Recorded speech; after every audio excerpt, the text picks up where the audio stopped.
Good morning, everyone, and welcome to this second edition of the webinars concerning our specific service procedures. I am Teresa Ridolfi from Trust IT Services, and today we are here to showcase, let's say, how to write a winning application for the 7th SSP of CYBERSTAND.eu, which will close next Friday on the 20th of June. So let me share my screen, first of all, for the slides.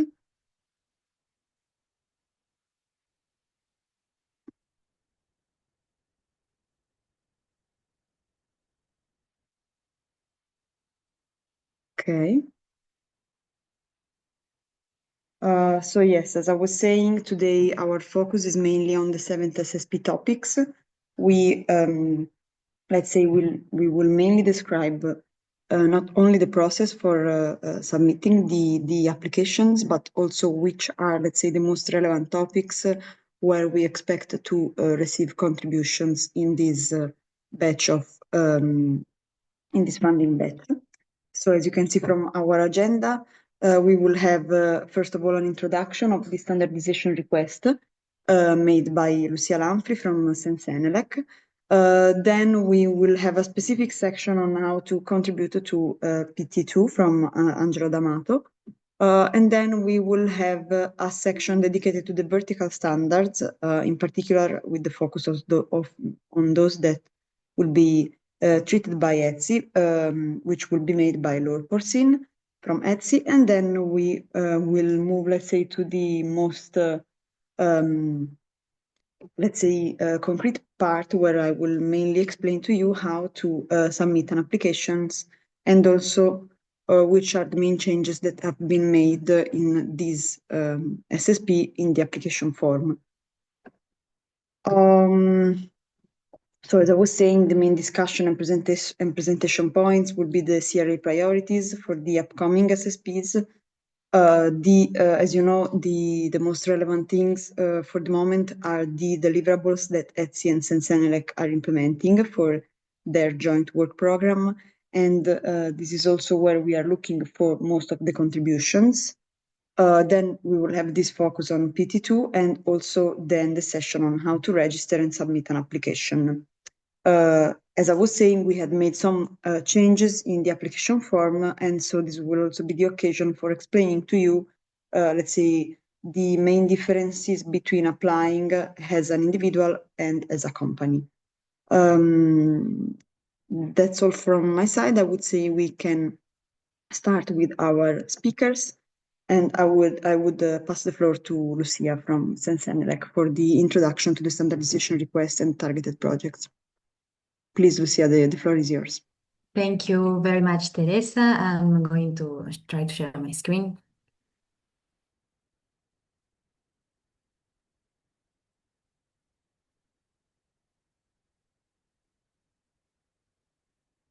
All right, so this part of the presentation, as Teresa explained, is about the standardization work, a little bit to give you the context on the harmonized standards and what is the standardization request and the work that CEN-CENELEC and ETSI is doing. My part is a little bit more focused on CEN-CENELEC, but we will have Laure later explaining the part of ETSI. So who we are, this is very important. We are CEN-CENELEC and ETSI. They are the European Standards Organization, and we are officially recognized as European Standards Organization by the Regulation 1025. That means that we are then recognized and allowed to produce these important documents that are the harmonized standards, that are really the core of our work right now for the Cyber Resilience Act, and we will have more details in a moment. We see that the CRA standard, so what we are doing right now, is to make a link with the CYBERSTAND project to support the CRA standards development, and that is really in close correlations with standardization requests. So I'm assuming here in the audience that not everyone knows really by heart what standardization request is and what harmonized standards are. So I will spend a little moment to review that, and then I hope that then you can then further do some reading, because that's very important for the applications that you show the connection with these very important topics. So standardization request is a formal document that is issued by the European Commission to the CEN-CENELEC and or ETSI, asking to develop, revise, or update harmonized standards that support the EU policies or legislation. In this case, is to support the Cyber Resilience Acts. But what is then at the end harmonized standards? And it's European standards, so developed by any of the recognized European standards organizations, so CEN-CENELEC and ETSI, and is following the request, the standardization request. So every harmonized standard can be produced if there is a standardization request. Their use is always voluntary, so they represent a way to offer conformity with legislation or regulations, but their use is always voluntary. And however, manufacturers, economic operators, conformity assessment bodies can use these harmonized standards to demonstrate that the product service processes comply then with the regulation.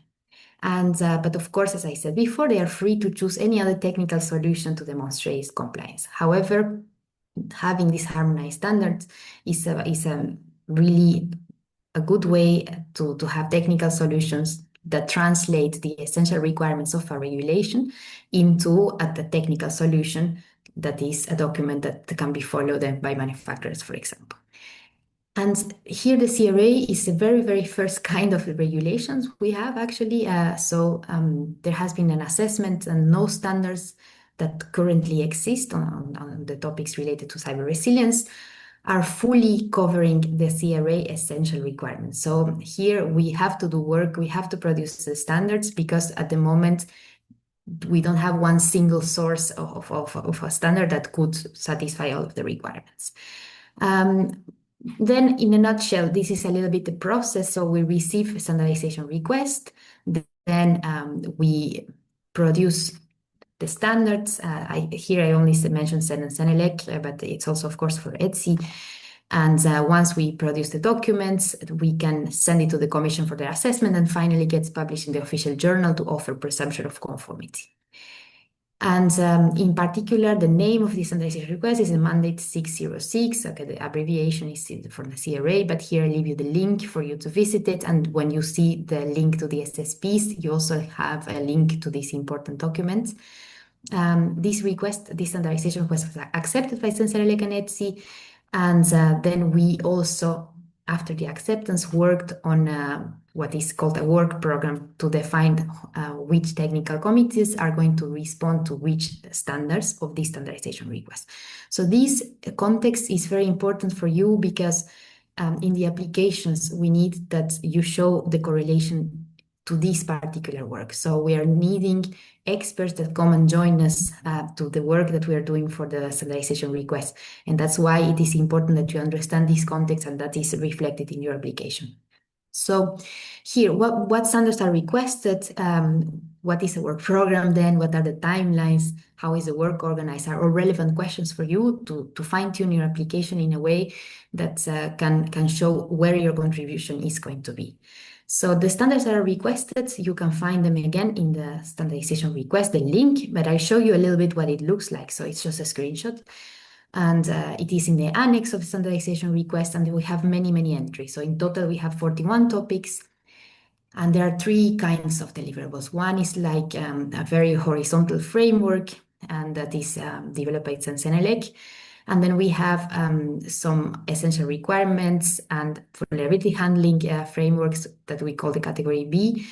And the C is the vertical products. So actually the vertical standards are for products in particular, not horizontals, but really something very specific. And as you see, the deadlines are for these ones, August 2026 and October then 2026 by the rest. And there is an exception for some that are in 2027, as you will see in the presentation of Angelo. So this is a very, very generic overview. And now in the next coming minutes until the end of the webinar, we will show you in concrete, where are we doing all of this work? And this is more or less how it is. That's a very busy slide that I showed you before. So we have basically the CRA defining different product classes. For the default class, we don't have a standardization request, so it's not the focus of the CYBERSTAND project at the moment, but we do have then for the important products class 1, class 2 for the critical products, We have standards that are requested to be developed by CEN-CENELEC and ETSI, and also these horizontal standards that are some sort of a framework that support all of the verticals, so they are complementary. And again, this context is very important for your applications because it needs to be shown that you understand the contribution that you're making is for these harmonized standards. We encourage also you to take a look at the work program. It's a very, very small. This slide is just to show you what it looks like. But here we show the correlation between the 41 deliverables that are requested in the standardization request and the different CEN-CENELEC and ETSI technical committees where we are going to develop all of this work, right? So in your application, you are invited then to choose one of the topics, and then you will see very quickly when you have access to this work program, which is under the link of the SSP, then you will see where you are expected to come and join, because there are several meetings. As you can imagine here, we're talking about a group of experts that come together in what we call technical committees, and then they have several meetings and exchanges. So you're expected to join and the discussion and provide your expertise directly in these groups. You saw before we were talking about some deadlines in October and August 2026.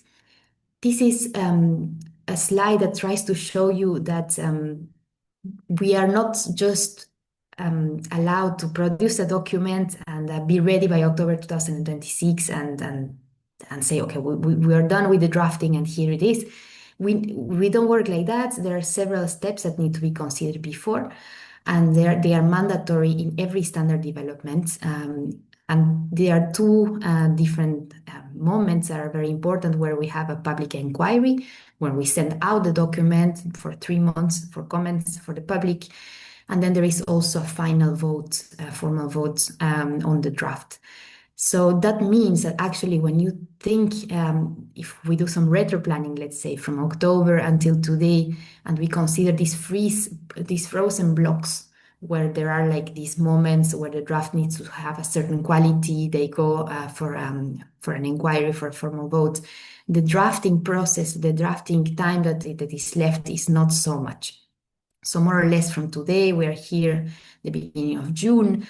If we want to meet the timelines, that means that we need to arrive to this first very good draft by more or less November, December, as very late.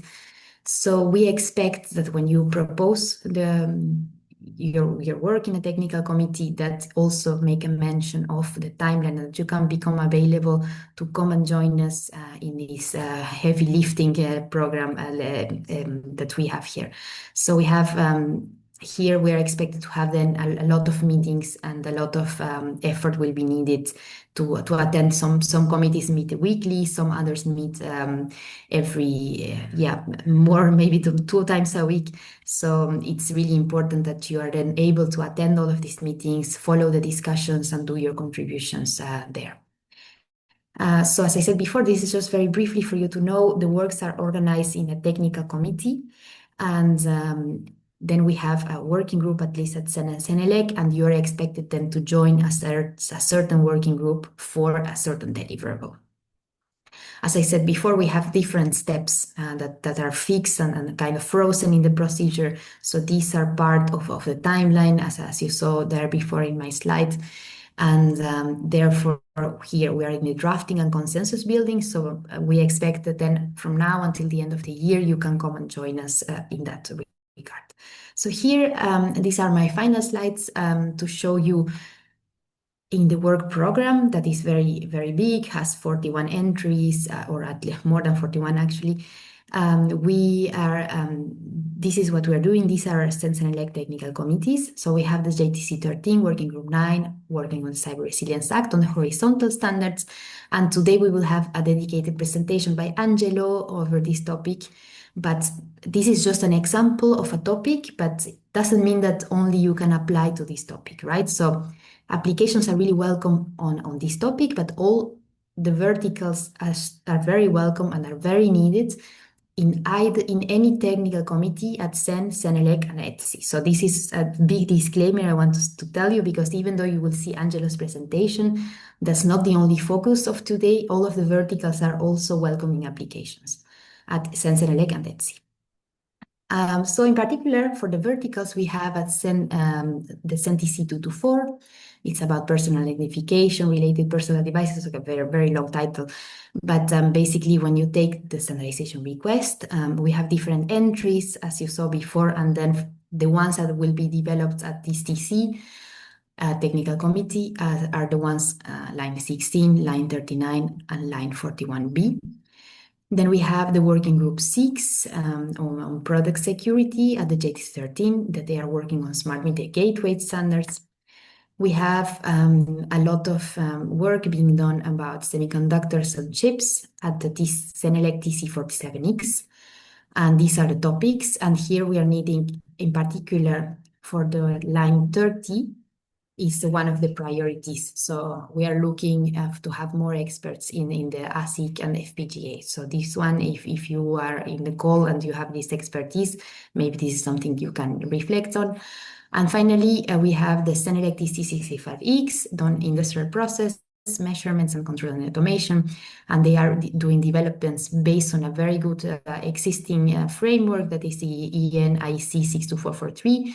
They are updating this framework to the CRA requirements, and furthermore, they will develop then the OT aspects or all of these entries of the standardization request. And then stay tuned, because my law from ETSI will explain you and show you what are the deliverables from the ETSI side. So my part was only showing you what the CEN-CENELEC is doing, but also please consider that we welcome any kind of application for any kind of vertical deliverables, and the one that Angelo is going to present. Some takes away, this is my very final slides. Please make a link on your proposal with the CRA and the standards in concrete. Specify the standards in which you're willing to contribute, and which technical committee based on the work program and all the information that is available. Also explain how your experts' contribution are going to be useful for standardization work in the timelines that we need them to be. Demonstrate, please, how your expertise is suitable for the contributions you're willing to work. So if you're proposing to work on a certain topic, then we expect also that you will have a background on the topic and expertise. Standardization request, standardization expertise is not mandatory, but technical expertise is. And then please propose clear KPIs for your proposal. For example, show that you can attend the meetings, participate constructively in the discussion following the meetings of the project team in which you're going to work. So thank you very much. With this, my slides are finished. The slides are going to be shared, and I'm going to give them the floor back to, I think, Teresa, who can lead us in this next session. Thank you. Thank you, Lucia. Thank you for your inputs. We can move to the next presentation from Angelo D'Amato, that will mainly be focused on PT2. So please, Angelo, the floor is yours. Thank you so much. I'm just sharing the screen.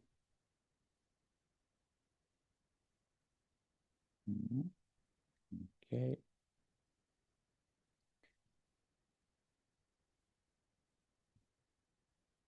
Okay, perfect.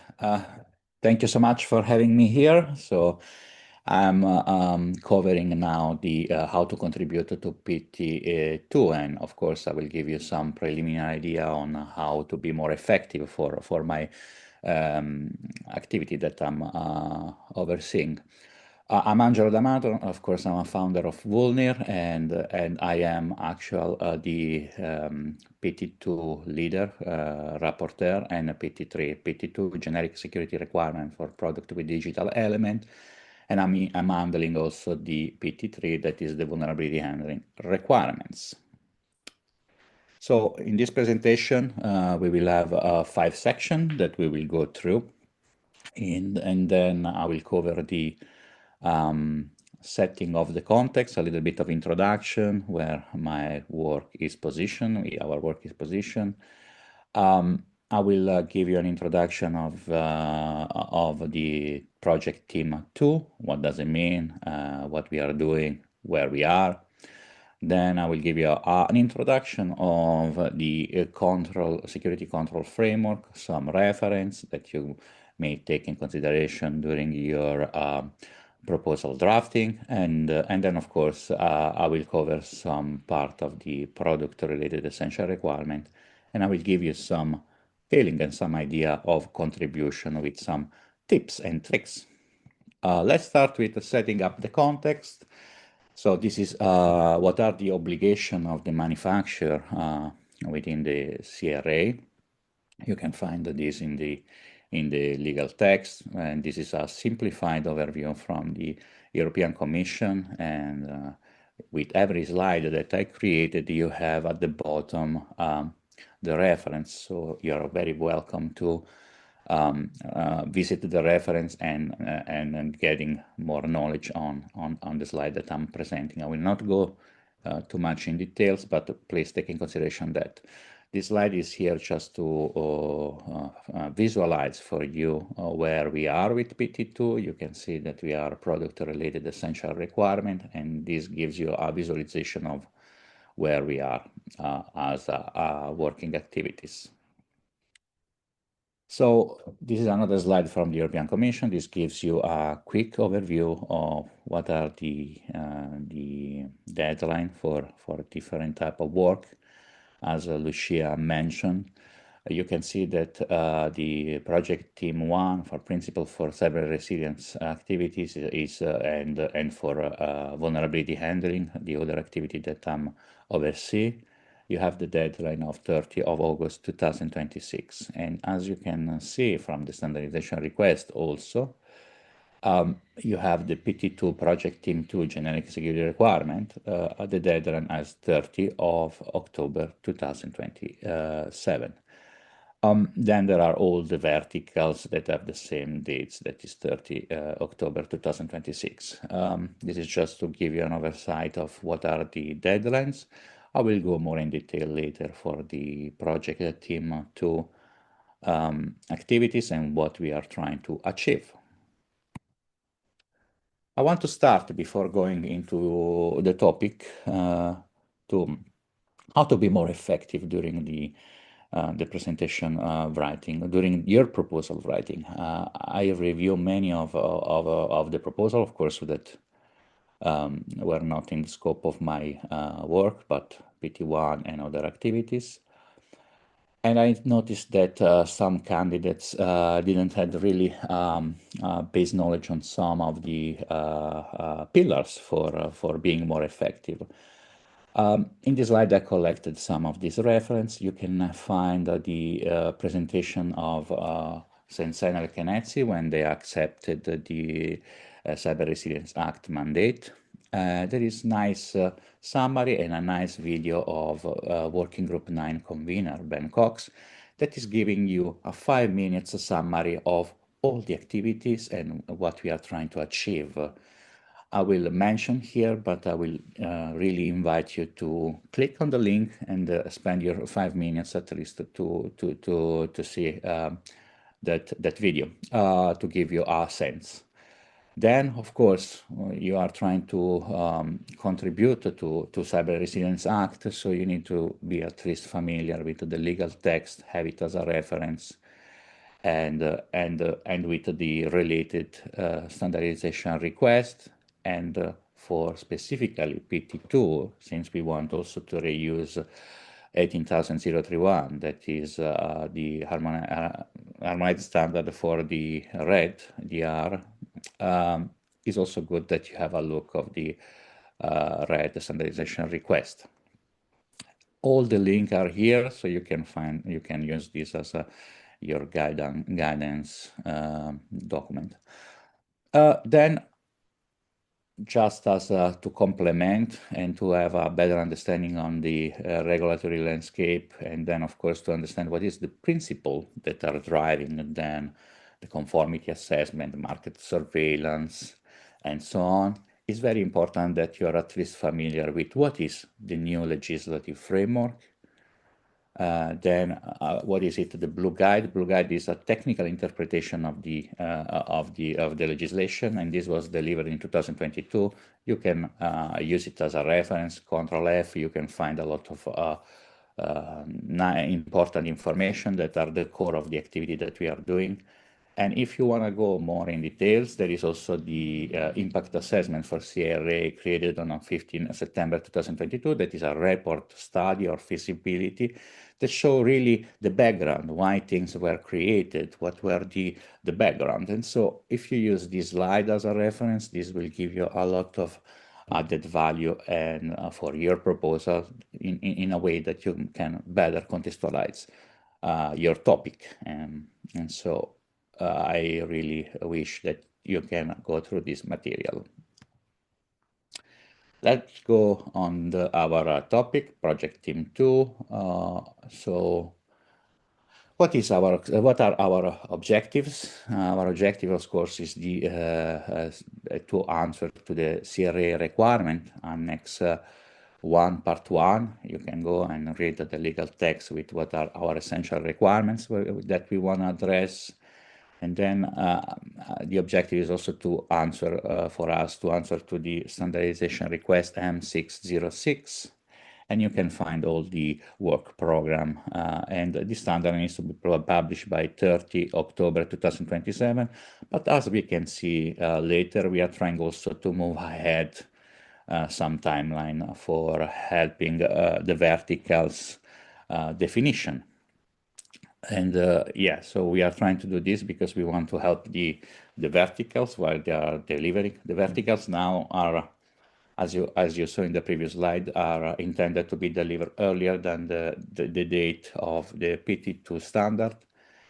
And of course, if the standard of PT2 is delivered too late, the vertical cannot really reuse, and there can be not so much efficiency. So this is the reason why we are trying to push ahead the timeline, as I will see later.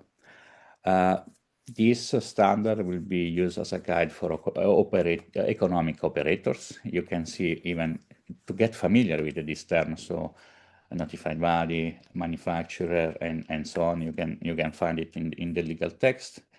And these horizontal standards are also intended to guide products that are in the default category.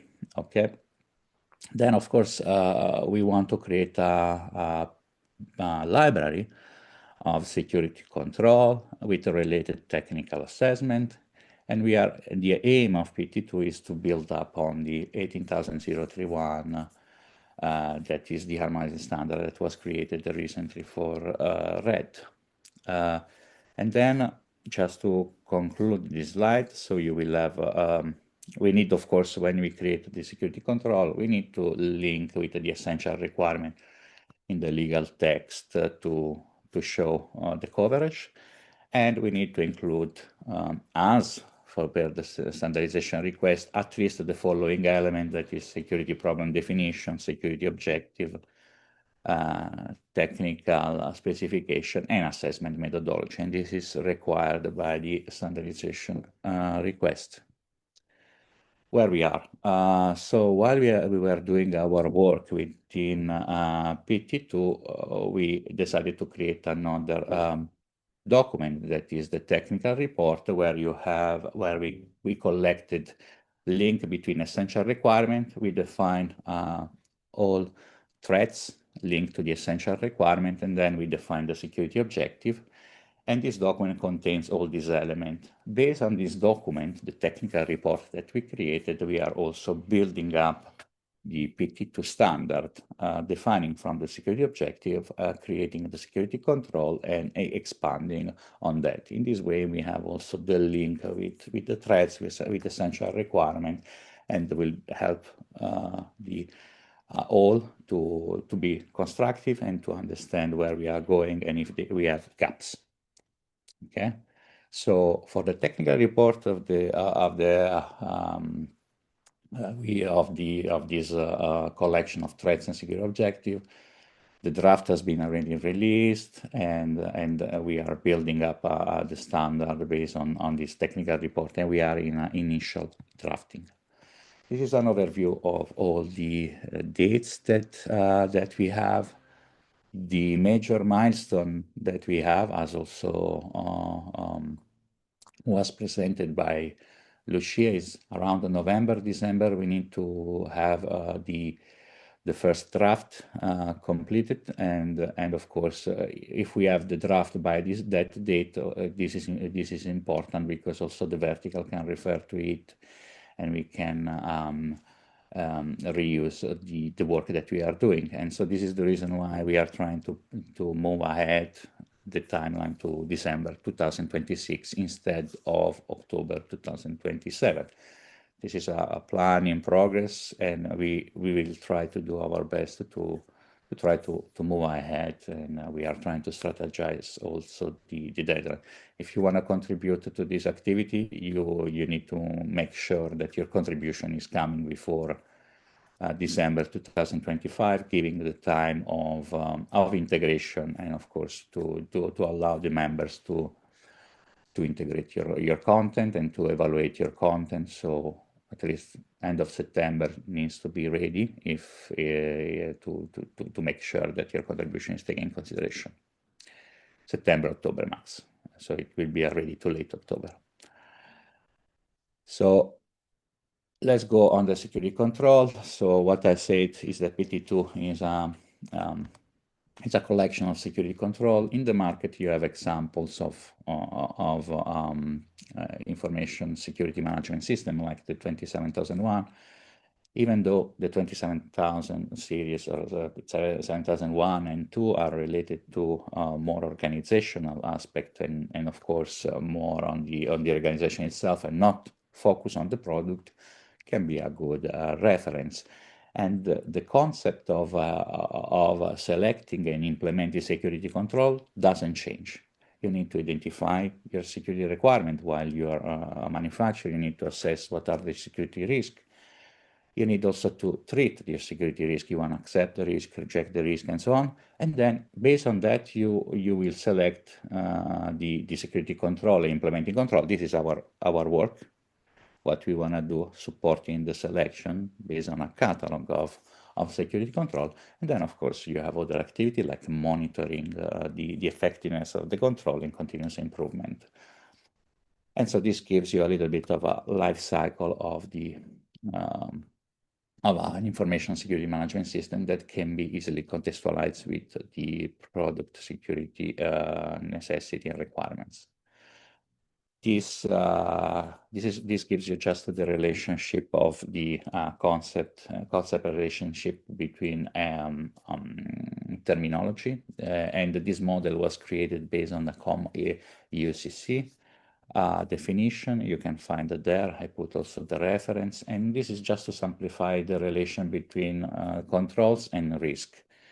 I highlighted this because in the market, in the industry, there is also a confusion of what does it mean a risk in term, what does it mean threat, and sometimes the terminology are a little bit mixed up, and this creates also confusion while you are trying to interpret the requirement. In this slide, I tried also to do a mapping with the CRA definition and try to contextualize also the difference between the vulnerability and the risk itself. But this you can take it as a reference, or you can have a modified version. And just to have an overview, I selected some of the security control framework. These are more for NIST2 as a reference. Like I said, more on organization, important entities, but gives you an idea of what we want to achieve, a catalog of security control. And you can find it as a reference, as an inspiration. I want to go through quickly. So for the essential requirement, these are the essential requirements that you have in the CRA. And the objective of CRA is to have fewer cybersecurity vulnerabilities. You cannot have a protection 100%.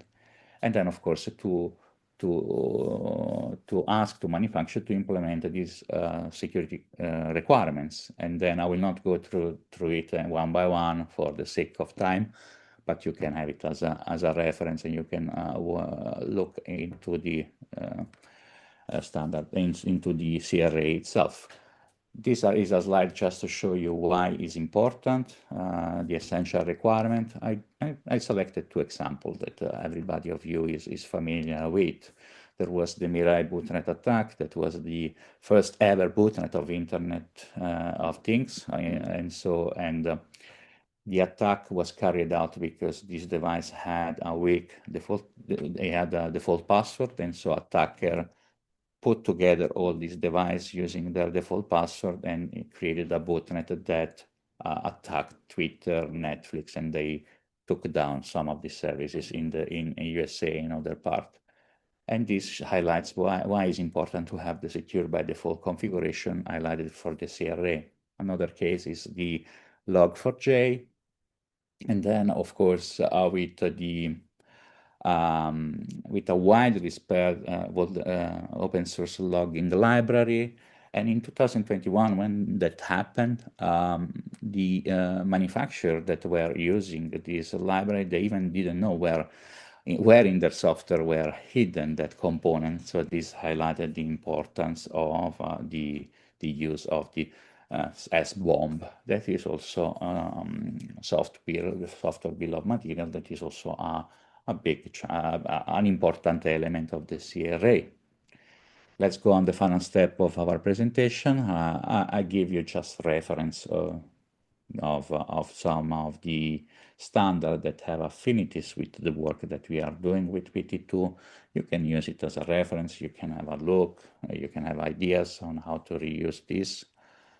And then in the last step, I want to give you just some recommendation on what are the ideas that may help us. So, like I said, I told you that we have the initial technical report already defined. The first draft needs improvement. What you can have as an idea for helping us maybe is to validate this TR, identify if there are missing threads that are important given the horizontal nature of our standard. What we may be useful also an instantiation of this thread catalog with a reference model and visualize a little bit the mapping within threads, and then of course architecture and security control. This is helpful for conversation and of course to understand if something is missing. And then if you can do a dry run in terms of characterizing the security control and contextualizing to one of the default category products, like can be IP cameras or smart washing machine or whatever you feel more comfortable with and more experienced with in terms of security control. The second item is the standard itself. We are in a very early stage at the moment, as you saw. We have an idea to have an early stage of a catalog of security requirements, just including requirements, guidance, and rationale by July. So I hope that we will have that by beginning of July. And of course, you can bring on the table case study example, how we can consider this security control, if there are potential exceptions that we may not have considered, given the horizontal nature of our work, and then to help out to define appropriate evaluation methodology. That is a big topic also, because we have a challenge if we need to go through the use of concept of security of asset in general, or keep generic, or looking at only at interface. There are this kind of discussion, and it will be good also to have a dry run. Then we have when we will have a complete draft, a more complete draft later, you can also have, will be interesting to have a pilot evaluation of the security control and some evaluator that will try to take our security control, evaluate, and understanding that the evaluation methodology that we wrote makes sense, or if there is something useful. Last point, because I'm a little bit over time, I want to really highlight during the review of some of the evaluation, there were very good content, but there were also other proposals that were totally generated over Gen AI. So there's nothing wrong with that, but you need to, the use of generational AI is good, can be as support, can be used as polishing content, but not to create content, because really I saw a proposal that had as an objective the objective of working group 9. And that is very broad, and so and this will risk that you will not be founded, or that you will end up being founded with a impossible task. So make sure that you read the text generated, understanding that is contextualized, and please use the reference that I provided at the beginning of the slide, because this is helping you, but is helping also a working group 9 to receive contributions that are more aligned with an objective that is measurable, like Lucia said, KPIs, and that has more value for you, that you will be happy more to have contributed, and of course also for the group to receive this contribution. For my part is all, and thank you so much. I'll give back to Teresa the control. Thanks, Angelo. I would now step to Laura's presentation on the vertical standards, since we are a bit over time, but still, no problem. Thanks, Laura. The floor is yours. Thank you, Teresa. So you should be seeing my screen now. If not, let me know. So I'm going to give you an overview on how to engage in the development of the CRA vertical standards in ETSI. As you have seen, so we've spent some time on the horizontal standard PT2, and now there are many different vertical standards that also need contributors. So, no, for some reason, yes.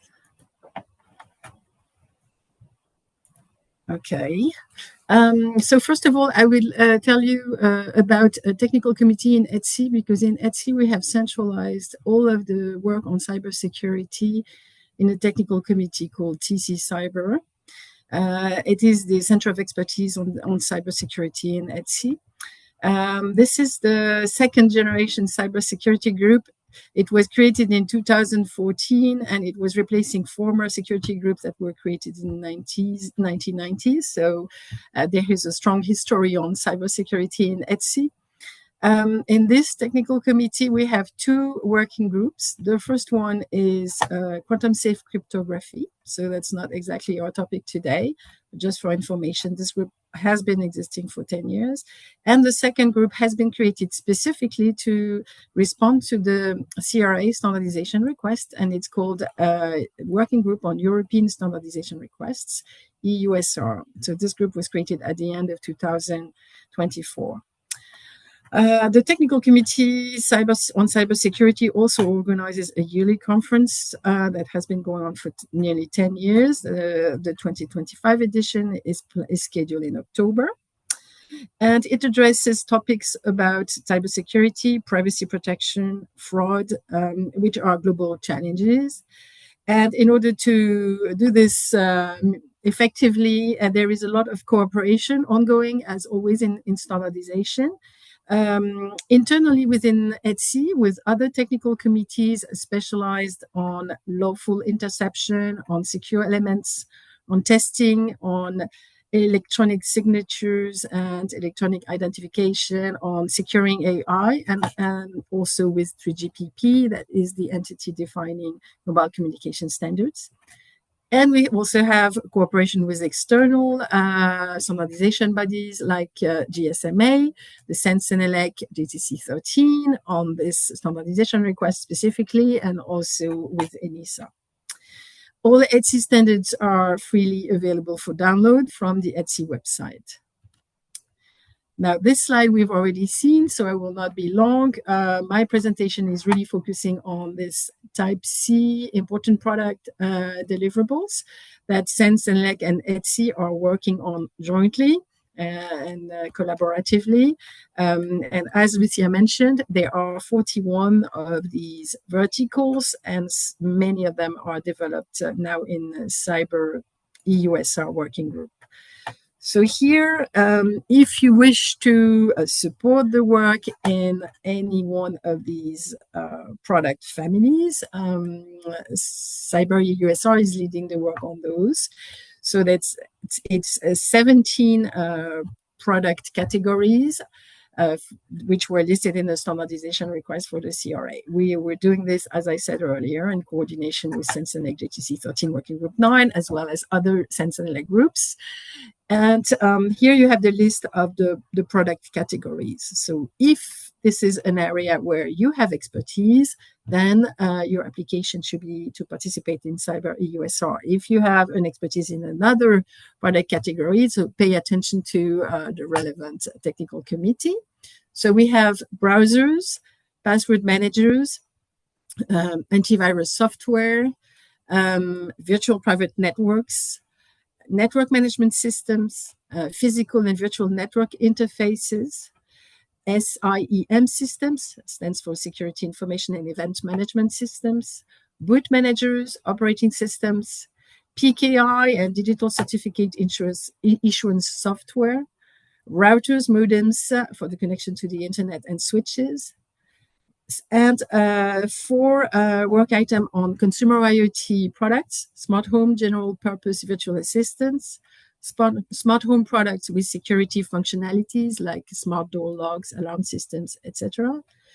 Internet connected toys, personable wearable products. I've only used a short description here. If you want to find out about the exact scope, you have to refer to the standardization request. Hypervisors and container runtime systems.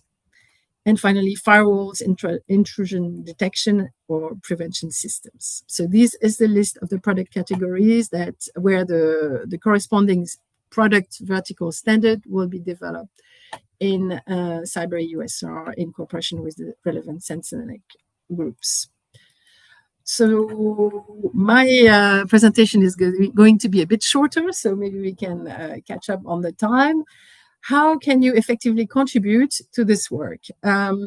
Basically, you can bring what you have, and you could have, and this is not an end, you don't have to have all this expertise, but hopefully you have some of this expertise. So you could have standardization expertise, cybersecurity expertise, you could have product design, manufacturing, and operation expertise in these products that I've just listed previously. You could also have ICT product specification expertise, open source experience, and also compliance and certification experience. So these are all the things that we expect the funded experts to bring to the standardization process. And then in terms of how you can contribute, but certainly you can join the group, you can participate in meetings, you can simply provide comments on the drafts. You can also make written contribution, meaning that you could propose some wording to be included in the future standards. You can also provide specific expertise and that can be useful for the rest of the experts working in that group. And you can also contribute by helping reaching out to relevant stakeholders who may not be involved in a particular, in the development of a particular standard. So these are all possibilities, but I'm not coming back on the timing and availability points that were raised by Lucia and Angelo, because they are very legitimate. Indeed, if you plan to contribute to this work, you have to be available and plan to dedicate some time in these timeframes that were presented earlier, meaning between now and the end of the year 2025. That's when the heavy workload will take place. And that's about it. I'm ending simply by giving you an address, an email address where you can contact us in the ETSI Secretariat. This is the link to the Cyber EUSR work program that is publicly available. We are also working together with Lucia on the publication of our combined work program in this website that is not quite ready yet, but I'm providing the URL, so you can refer to it later. Thank you very much.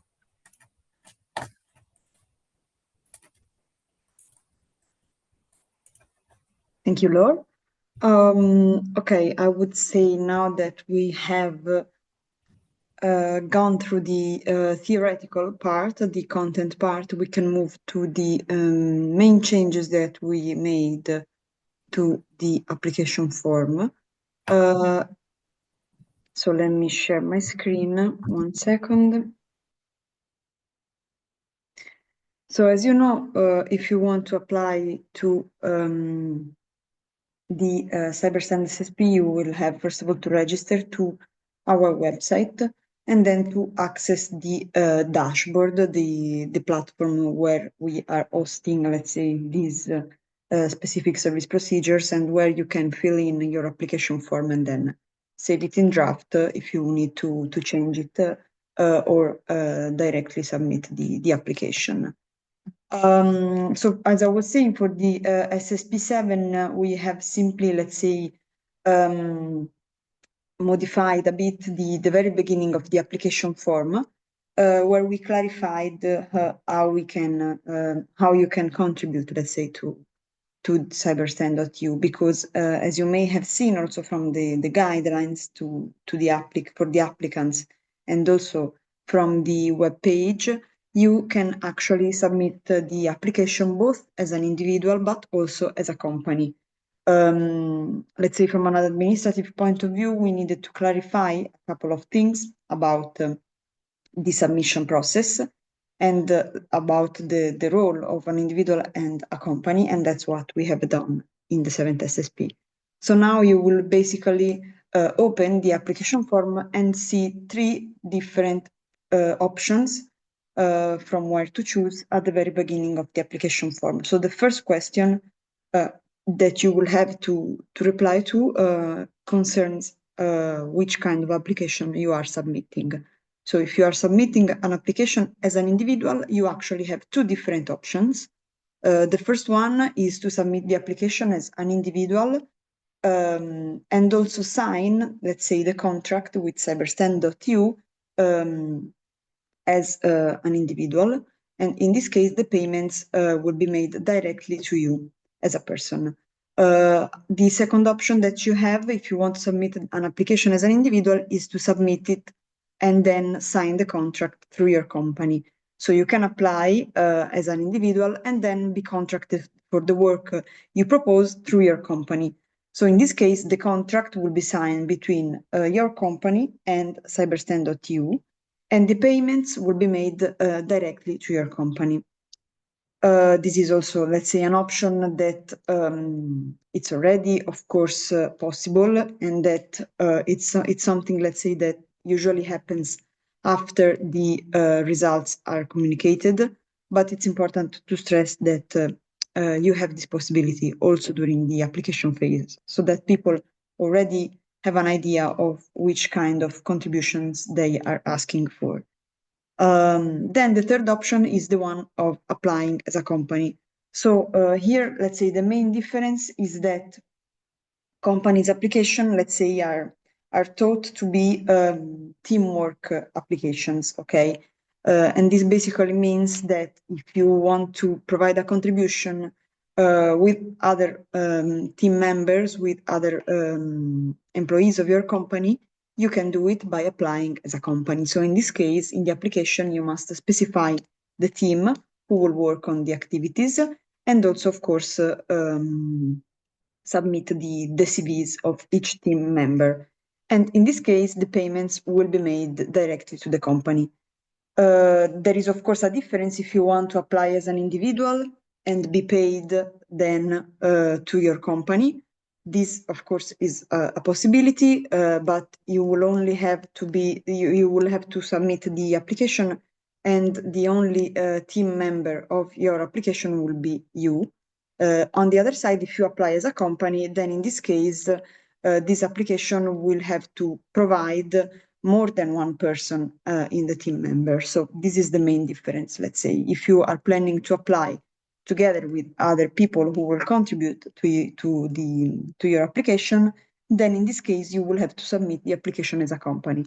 Otherwise, if you want to apply as an individual, you have these 2 options, where you can choose whether to be paid directly, let's say, to your personal account, or if you want to be contracted through your company. So these are the 2 main differences.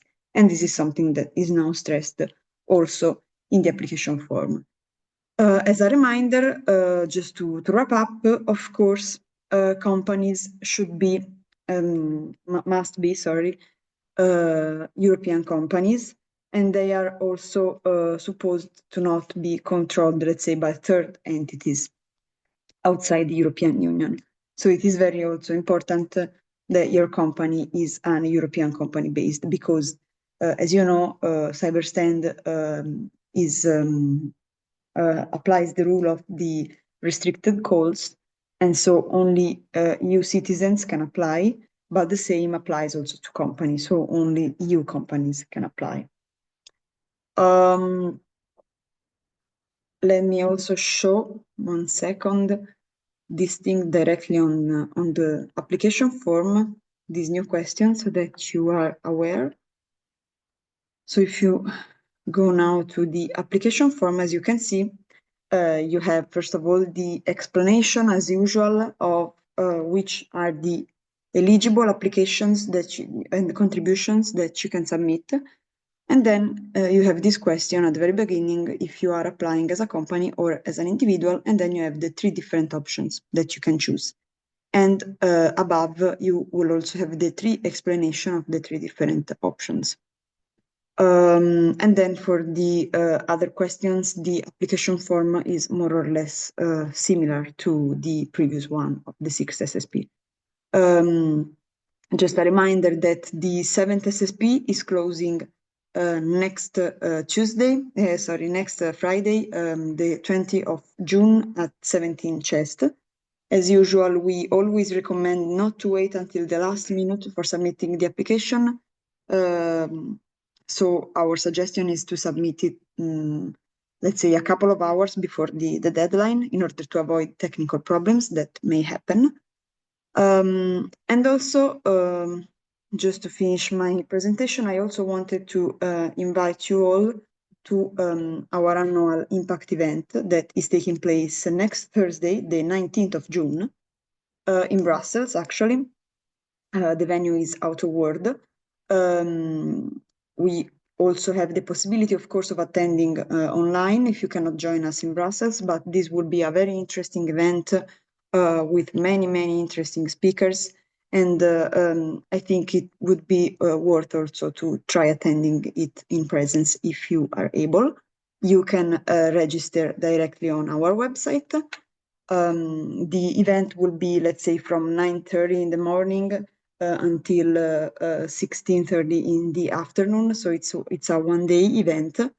And I will now also add the link to the chat for the registration in case you are interested.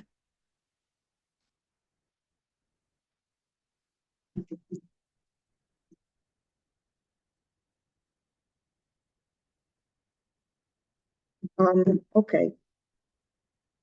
So that's all also from my side. I saw just one question, but I think Lucia already replied, yes. So just to let's say, to reply a bit in general to these kind of questions where people are not sure on how to calculate the work effort, but also the meetings that they are planning to attend, the travels and so on. You have to consider that these are all, let's say, more or less assumptions. So you can do a rough yes, you can do let's say, a calculation, but it can also be a rough one. So it doesn't need to be precise. Also because we know that all these activities are planned in the future and are not activities that have already happened. So you can somehow calculate how much time, how much work days you think you will need for your working efforts. In any case, if you have any other specific questions, which maybe are related directly to the topics of your applications and so on, we are also available for one-to-one calls. So if it's needed, you can also contact us at this email address, which is web@cyberstand.eu, and we can also set up a call if you think it's necessary. I would say that's all from my side as well. I don't know if the other speakers have anything else to add. or also to what I have just said? Thank you, Teresa. You cover all in a magnificent way. Thank you so much. Thanks. Okay, then I think we can close our training webinar on the 7th SSP. Of course, the recordings and the slides as well will be available on the website probably in a couple of days, let's say. So thanks everyone for attending. Thanks to our speakers and also to the people who joined us in this session. And I really hope to see you all next week at our annual event. Thanks a lot. Bye. Thank you. Thank you.